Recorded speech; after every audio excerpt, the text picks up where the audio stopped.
পরিষ্কার ভাষায় আমি শুনছি আমরা ভারতের অংশ হব, ত্রিপুরার অংশ হব। এত বড় সাহস দেখাইলে এর সাথে ছাড় দেওয়ার কোনো অবকাশ নাই। আমাদের সার্বভৌমত্ব প্রশ্নে কোনো ছাড় নাই। আমাদের মনে প্রাণে সবার ধারণ করতে হবে সব জায়গায়। ভারত আমাদের একমাত্র শত্রু। বাঙালি জমি কিনবে 10 লাখ টাকা দিয়া, কিন্তু পাহাড়ে কিনতে পারবে না 2 লাখ টাকা দিয়া। সমস্যা আমার না, সমস্যা ওদের। ওরাই চাচ্ছে এই চুক্তিটা বাতিল করতে। তা আমাদের একটা ঐক্যের মধ্যে আসতে হবে। তাদের নিয়ে মনে করেন চাকমা একজন, মারমা একজন, ত্রিপুরা একজন, বাঙালি একজন, আর যে ছোটো ছোটো জাতি আছে চাক, খিয়াং, কুকি, মিজু, মানে পাংখু, এদেরকে নিয়ে আমরা যদি একটা প্ল্যাটফর্ম করি, এটা দরকার। একটা ছোটো একটা সংসদের মতো 15 সদস্যের সংসদের সবার কথা শুনি। ওখানে দেখবেন যে আমাদের পক্ষে সব থাকবে। সরকারের সকল সুবিধা চাকমারা পায়, খাগড়াছড়ি, ত্রিপুরা হয়তো কিছু পায়, মারমা হয়তো কিছু পায়, বাকিরা কেউ কিছু পায় না। জানি না সরকার প্রধান কে। এখানে যে আমাদের ঐক্য কমিশন হচ্ছে, পাহাড়ের দুর্গম এলাকার লোক কেউ জানে না। তাহলে আপনার কী হইল? এদেরকে আমাদের আলো দেখাইতে হবে, শিক্ষিত করতে হবে। পাহাড়ে শুধু বাঙালি সেটেলার বলে ভুল।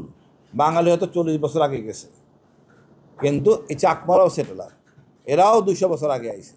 কেউ এলাকার ভূমিপুত্র না। এখানে কোনো রকম ছাড় দেওয়ার অবকাশ নাই। আমার অসংখ্য যুদ্ধ পাহাড়ে। আমি পাহাড়ে যুদ্ধের জন্য বীর প্রতীক। শেখ হাসিনা কী করছেন? উনি ক্ষমতায় এসে চুক্তি করে সকল বীর প্রতীক খেতাব সব বন্ধ করে দিয়েছেন। তো অফিসারের উৎসাহ পায় না যে কাজ করব, উৎসাহ পায় না। কোনো ইনসেন্টিভ নাই সেনাবাহিনীর জন্য কাজ করার। আমি মনে করি বর্তমান অবস্থার যে ঘটনা নিয়ে সূত্রপাত, এটা সুযোগ হয়েছে আমাদের পাহাড়িদেরকে ভালো করে চেনার। পরিষ্কার ভাষায় আমি শুনছি আমরা ভারতের অংশ হব, ত্রিপুরার অংশ হব। এত বড় সাহস দেখাইলে এর সাথে ছাড় দেওয়ার কোনো অবকাশ নাই। ঠিক। আমাদের বিচার বিভাগে তদন্ত করতে হবে, করে এখন জনসমক্ষে আনতে হবে। বিচার বিভাগের তদন্ত মানে হলো গিয়া লুকোচুকি করা। যদি সেনাবাহিনী অপরাধ করে দণ্ড হবে, আর যদি বহিরাগত করে থাকে দণ্ড হবে। এত বড় সাহস বাংলার মাটিতে বলবে আমি ভারত হব, এ বাংলাদেশে তার জায়গা হবে না, তার জায়গা হবে ভারতে। পরিষ্কার। শান্তি চুক্তির পর আগে যারা ছিল, মনে করেন প্রীতিকুমার চাকমা সারেন্ডার, এদের মূল নেতারা কেউ বাংলাদেশে আসেন নাই। প্রীতিকুমার চাকমা, ভবতোষ দেওয়ান, ত্রিভঙ্গিল দেওয়ান, দেবজ্যোতি চাকমা কেউ আসেন নাই। সব ভারতে রয়ে গেছেন, ত্রিপুরাতে। তো এই ভারতকে বিশ্বাস করার কোনো অবকাশ নাই। আমাদের মনে প্রাণে সবার ধারণ করতে হবে সব জায়গায়। ভারত আমাদের একমাত্র শত্রু। এবং আমরা ধারণ করলেই হবে না, আমাদের ছোট ছোট জাতি আছে, এদেরকেও ধারণ করতে হবে। এরা একই কথাই বলে। আমাদের যে এখন যেটা করণীয়, আমি মনে করি আমাদের উচিত বিচার বিভাগ তদন্ত করার পর একটা কমিটি করা, সবাইকে নিয়ে এই দেশটা কীভাবে যাবে। এটা পার্বত্য এলাকা, এখানে যে সুযোগ সুবিধা হয় শুধু চাকমারাই ভোগ করে, বাঙালিরা ভোগ করে না। আজকে আমাদের বয়স 40 বছর হয়ে গেছে। পাহাড়ের সকল সুবিধা সমমর্যাদার ভিত্তিতে, সম অধিকারের ভিত্তিতে হবে। সবাই সম অধিকার পাবে। চাকরি বলেন, যত সুযোগ সুবিধা সমভিত্তিতে। ওই কোনো ট্রাইবাল বলে কোনো সুযোগ সুবিধা দেওয়ার নাই। আপনি খোঁজ করলে দেখবেন অধিকাংশ লোকেরই বাড়ি অস্ট্রেলিয়া, সেটেল হয়ে গেছেন অন্যান্য দেশে। আলটিমেটলি কিছুদিন পর দেখা যাবে এখন আমরা 51%, আমরা 60%, 70% হয়ে যাব। তবে আমরা হিংস্র হতে পারবো না বর্তমান সমাজে। এখন আর আগের দিন নাই। আমরা মানবতা, ভালোবাসার মধ্যে দিয়ে আমরা সবাইকে আপন করে নিব, যাতে আমরা কোনো রকম অশান্তি ছাড়া বসবাস করতে পারি। তো যে আলামত সৃষ্টি করছেন, গাড়ি ভাঙছেন, সেনাবাহিনীর স্লোগান দিয়েছেন ভারতের পক্ষে, আমরা এই জায়গায় কঠোর হব। এই জায়গাটা কিছু না, রামগড় থেকে শুরু করে পানছড়ি পর্যন্ত এই জায়গাটাই হলো ইউপিডিএফের। এই জায়গাটাই ছিল প্রীতিকুমার চাকমার জায়গা। এরা প্রথম থেকেই স্বাধীনতা, মানে আমাদের স্বাধীনতার বিপক্ষে। আর রাজা যিনি ছিলেন, ইনি যে বিয়ে করছেন, পরবর্তী বিয়া ইয়ানই তো নাম, মানে উনি রাখাইন বংশোদ্ভূত, হাড়ভাঙ্গা, চরকরিয়া হাড়ভাঙ্গা এলাকার নারী। এই নারীটা হলো উচ্ছৃঙ্খল, রাখাইন বংশোদ্ভূত, অর্থাৎ মগের চরিত্র আপনারা জানেন। মগের রাজ্য, মগের মুল্লুক। এই মগের কাজে এইটা ভালো জিনিস মগের দেওয়া। মগের সাথে কোনো চুক্তি হয় না। ওর বউ কোনটা, বোন কোনটা কিছু চিনি না, এটাই মগ। তা আমাদের চিন্তা ভাবনা করে আমরা সঠিক পথে যাব। আমাদের দরকার শিক্ষিত জনগোষ্ঠী, আমাদের দরকার ভালো মিডিয়া, সত্য কথা উত্থাপন করতে পারি, মিথ্যাচারের দরকার নেই। এটা সুন্দর সুযোগ পাইছি। অর্থাৎ ওখানে ডাক্তার জয়া চাকমা উনিই বলছেন রেপ হয় নাই।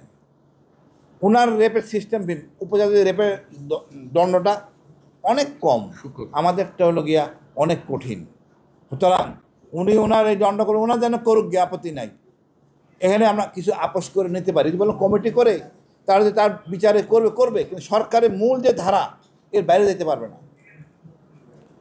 আমরা এখন আরাম করার অবকাশ নাই। আমাদের বিউপিগুলিকে, বর্ডার আউটপোস্ট যেগুলি আমাদের শান্তি বিএসএফের, এগুলি শক্তিশালী করতে হবে, এর সংখ্যা বাড়াইতে হবে এবং জনসংখ্যা বাড়াইতে হবে। বিউপির সংখ্যা বাড়াইতে হবে, প্রতিটা বিউপির জনসংখ্যা বাড়াইতে হবে। কোনো ছাড় দেওয়ার অবকাশ নাই। আমাদের সার্বভৌমত্ব প্রস্তাব কোনো ছাড় নাই। ওখানে যে 2 ডিভিশন নেওয়া দরকার 2 ডিভিশনই নেবে, বাট এটা আমার দেশের উপরে আমরা এই খারাপ কাজ করতে চাই না। কারণ আমরা যেটা আসল শত্রু তাকে আমরা চিহ্নিত করতে হবে। এই চিহ্নিত করার প্রধান শর্ত হলো গিয়া লোভ। আমরা যদি সুযোগ দিই একটা চাকরি, নিরাপত্তা, অসংখ্য ট্রাইবাল আছে দেখাই দেবে এই লোকটা শত্রু। কোনো সাধারণ ট্রাইবাল আমাদের কেউ কিন্তু অশান্তি চায় না। এই কিছু উচ্ছৃঙ্খল নেতা আছে আমাদের সমতল আছে, এরাই সকল সমস্যা করে। একই সাথে সশস্ত্র বাহিনী, পুলিশ, মিডিয়া যারাই আছে সাফল্য আনবে, পুরস্কার থাকবে। কেমনে কাজ হয় না দেখেন, অবশ্যই কাজ হবে। জেএমবি দমনের সময় আমি চিটাগাঙে ছিলাম, সুরা সদস্য ধরতে পারলে 10 লাখ। এখানে একটা ক্যাম্প ধরার জন্য 50 লাখ দেন, 1 কোটি টাকা দেন, আপনি 20 কোটি টাকা খরচ করেন দেশের জন্য, আপনার সার্বভৌমত্বটা মজবুত হবে, ভুল বুঝাবুঝি কমে যাবে। আমাদের গোয়েন্দা একটা বাহিনী বানাইতে হবে সেপারেট, হিল ট্যাক্সের জন্য। তথাকথিত গোয়েন্দা বাহিনী সমতলের মধ্যে হবে না, এখানে দলীয়করণ হবেই কম বেশি। আমাদের চরিত্র খুব খারাপ, আমরা তেমন কোনো সংস্কারই করতে পারি নাই। তা আমি মনে করি পার্বত্য চট্টগ্রামের জন্য সেপারেট একটা গোয়েন্দা সেল হইতে হবে। এখন যুদ্ধ কিন্তু সহজ, এক মোবাইল ইউজ করে না এমন শান্তি বাহিনী খুব কম আছে, এমন ইউপিডিএফ নেতা খুব কম আছে। ওই ইউপিডিএফের ওই মোবাইল দিয়ে ধরা সম্ভব। আমাদের এত 15টা বছর আমরা এই বিরোধী দল নিয়ে ছিলাম ব্যস্ত, আর কোন হুজুরদের ধরা নিয়ে ব্যস্ত, কোন হুজুরের দাড়ি বড়, কোন হুজুরের দাড়ি ছোট, এগুলি নিয়ে আমরা কাজ করছি। এই সব বিষয় নিয়ে কাজ করি নাই, তার শিক্ষা আমরা পাইলাম। আমাদের এখন উচিত হবে হিল ট্যাক্সের জন্য সেপারেট গোয়েন্দা সংস্থা বানানো। আমাদের মিডিয়া সেল বানাইতে হবে, শক্তিশালী মিডিয়া সেল। আমরা শান্তিপ্রিয় ট্রাইবাল আছে, এই চাকমাদের মধ্যে অনেক ভালো চাকমা আছে।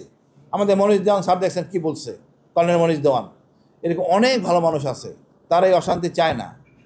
আমরা তাদেরকে দিয়ে একটা শক্তিশালী মিডিয়া সেল বানাই, দেশের জন্য, মিথ্যাচার না, দেশের জন্য, মানুষের কল্যাণের জন্য।